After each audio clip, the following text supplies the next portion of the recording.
Hello friends, good morning. সবাই কেমন আছো? আশা করি সবাই খুব ভালো আছো। Welcome to my channel Swapnasathi 91। তো আজকে আমি আমার মুখ দেখাচ্ছি না, তোমাদের সাথে দুটো রান্না আজকে আমি শেয়ার করব, ঠিক আছে? প্রথমে শেয়ার করব চিংড়ি মাছ দিয়ে কচুর শাক। তো তেল গরম হয়ে গেছে কড়াতে। দাঁড়াও, তোমাদেরকে একটু দূর থেকে দেখাই। এবার এই তেলে আমি সম্বার দেব শুকনো লঙ্কা, তারপরে দেব খানিকটা কালো জিরে,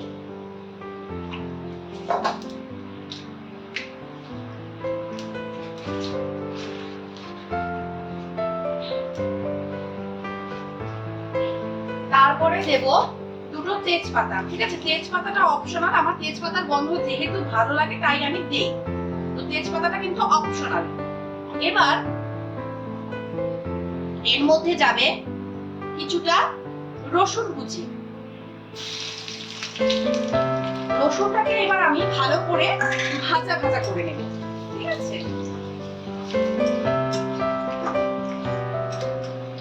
দেখো রসুনটা সুন্দর করে লাল লাল করে ভেজে নিচ্ছি। রসুনের থেকে কিন্তু গন্ধটা ছেড়ে দিয়েছে, তোমরা তো আর গন্ধ পাচ্ছ না, তোমরা জাস্ট দেখতে পাচ্ছ। ঠিক আছে, লাল লাল করে ভাজা হলো দেখো। এরপর আমি সকালবেলাতেই এই কচুটা ভাপিয়ে রেখেছি, এর মধ্যে না ছোলাও আছে, ঠিক আছে? এবার এই কচুটা আমি এর মধ্যে দিয়ে দিচ্ছি।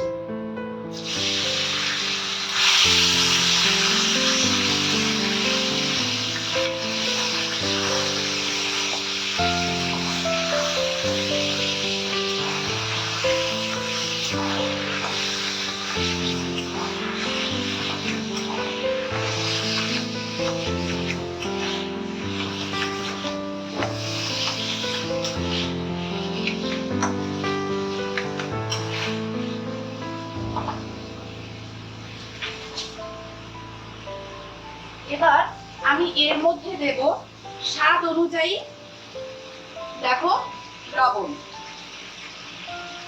টেস্ট অনুযায়ী তোমরা তোমাদের মতন করে লবণ দিয়ে দেবে, ঠিক আছে? যেহেতু আমার হাই প্রেশার আছে, আমি একটু তরকারিতে লবণ কমই খাই। এবার দেব হলুদ।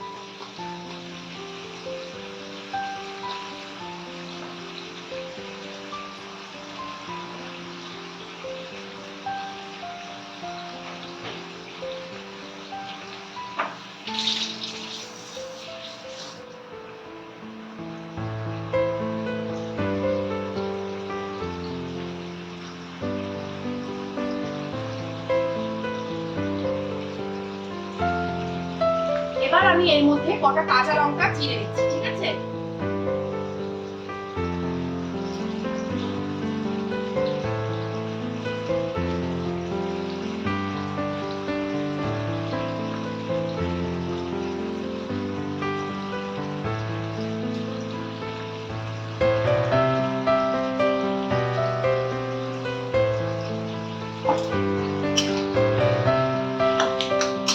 এবার এটাকে একটু নাড়িয়ে নিই।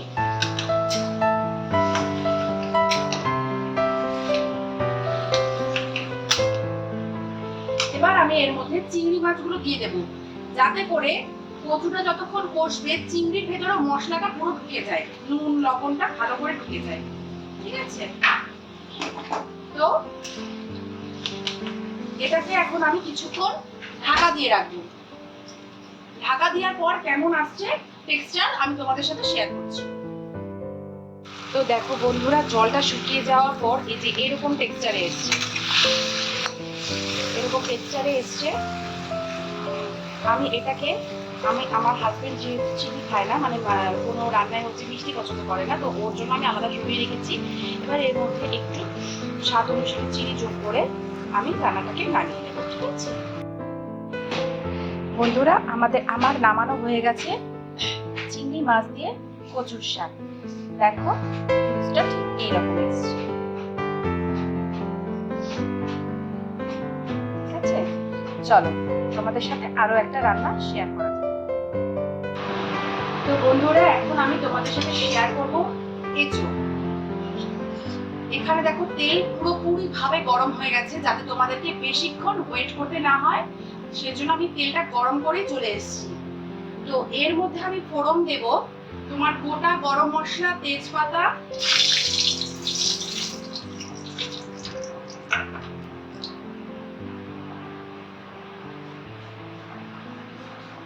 গোটা জিরে দেওয়ার দরকার ছিল কিন্তু গোটা জিরে শেষ, আমি জানি না।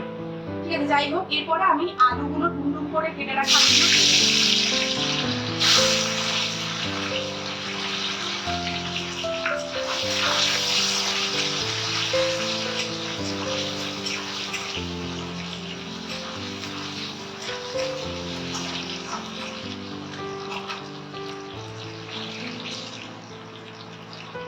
এবার আমি এই আলুর মধ্যে দিয়ে দেব হলুদ গুঁড়ো,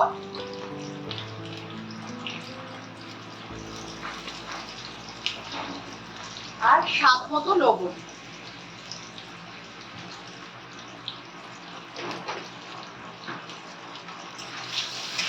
আলুটাকে আমি একটু ভালো করে ভাজা ভাজা করে নিয়ে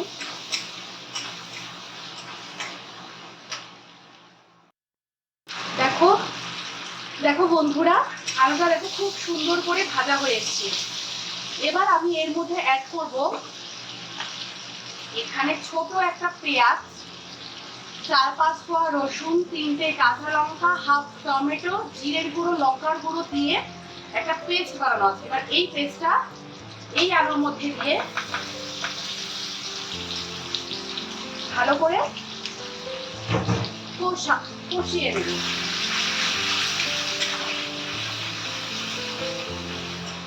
মশলাটা কড়াইতে দেওয়ার সাথে সাথে সুন্দর একটা গন্ধ বেরিয়ে গেল। আর বলে রাখি, এখানে কিন্তু এঁচোড়টা, কাঁঠালটা আমরা আগে থেকে ভাপিয়ে রেখেছি নুন দিয়ে।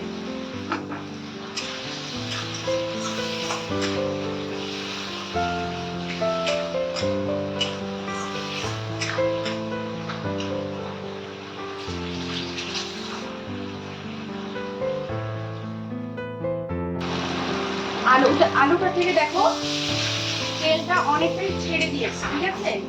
তো এর মধ্যে আমি এখন কাঁঠালগুলোকে দিয়ে দেবো। কাঁঠালগুলো দিয়ে আমি আরেকটু কষিয়ে নেব।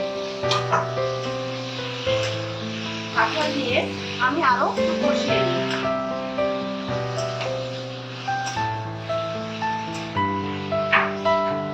তো এই কাঁঠালের সাথে যখন মশলাটা ভালো করে লেগে যাবে, তখন আমি এর মধ্যে অ্যাড করবো গরম জল।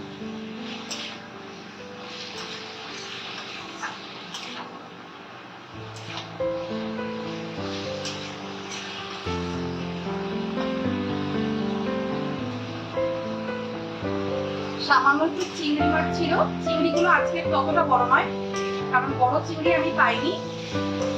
ঠিক আছে, যতটুকু চিংড়ি কচুর শাকে দেওয়া ছিল একটু মানে বেঁচে গিয়েছিল, ওটাই আমি একটু কাঁঠালে অ্যাড করলাম।